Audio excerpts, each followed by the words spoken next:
बॉलीवुड के जाने माने अभिनेता नाना पाटेकर ने न सिर्फ अभिनय में बल्कि निर्देशन में भी अपने हाथ आजमाए हैं। 1991 में उन्होंने फिल्म प्रहार का डायरेक्शन किया, जिसमें उन्होंने एक सैनिक का किरदार निभाया था।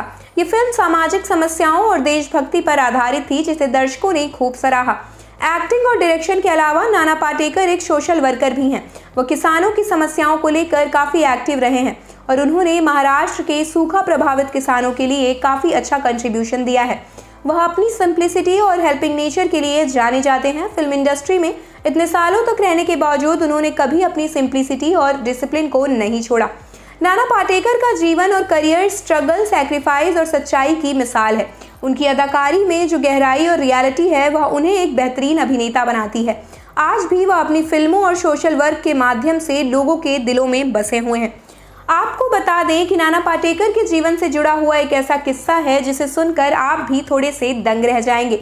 कारगिल युद्ध की 25वीं वर्षगांठ पर जब हम अपने सैनिकों और अधिकारियों के असाधारण साहस और बलिदान को नमन कर रहे हैं, तब हम अभिनेता नाना पाटेकर की कम जानी जाने वाली कहानी का भी जश्न मना रहे हैं, जिन्होंने 1999 के कारगिल युद्ध में सैनिक की वर्दी पहनकर मोर्चे पर डट कर मुकाबला किया।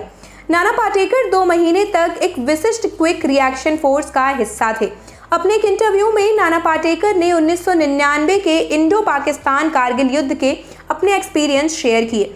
जब उनसे कारगिल युद्ध में उनके पार्टिसिपेशन के बारे में पूछा गया तो नाना पाटेकर ने कहा, मैं कारगिल युद्ध का हिस्सा बनना चाहता था और उस समय जॉर्ज फर्नांडिस रक्षा मंत्री थे।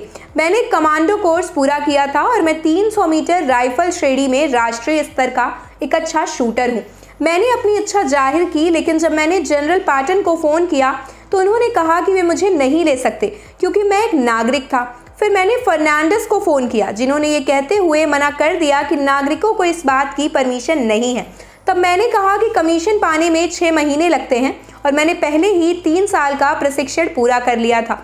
उन्होंने मुझसे पूछा कि मैं कब जाना चाहता हूँ और मैंने कहा आज, और फिर ऐसा ही हुआ। उन्होंने आगे कहा, मैं 60 दिनों तक वहाँ रहा। मुगलपुरा, द्रास, कुपवाड़ा, बारामूला और सोपोर जैसे विभिन्न स्थानों पर तैनात था। जब उनसे ये पूछा गया कि उन्होंने वहाँ क्या किया तो एक्सपीरियंस्ड एक्टर ने जवाब दिया कि मैं वो नहीं बताना चाहता, लेकिन मैं क्विक रिएक्शन टीम का हिस्सा था। जब मैं गया था तो मेरा वजन 76 किलो था, लेकिन 2 महीनों के बाद मेरा वजन घटकर 56 किलो हो गया था। मैं यह कई सालों बाद शेयर कर रहा हूँ क्योंकि आप पूछ रहे हैं, अदरवाइज मैं इसका कभी भी जिक्र नहीं करता। मुझे खुशी हुई कि मैं अपने देश के लिए कुछ कंट्रीब्यूट कर पाया। काम की बात करें तो नाना पाटेकर लास्ट बार विवेक अग्निहोत्री की दी वैक्सीन वॉर में नजर आए थे।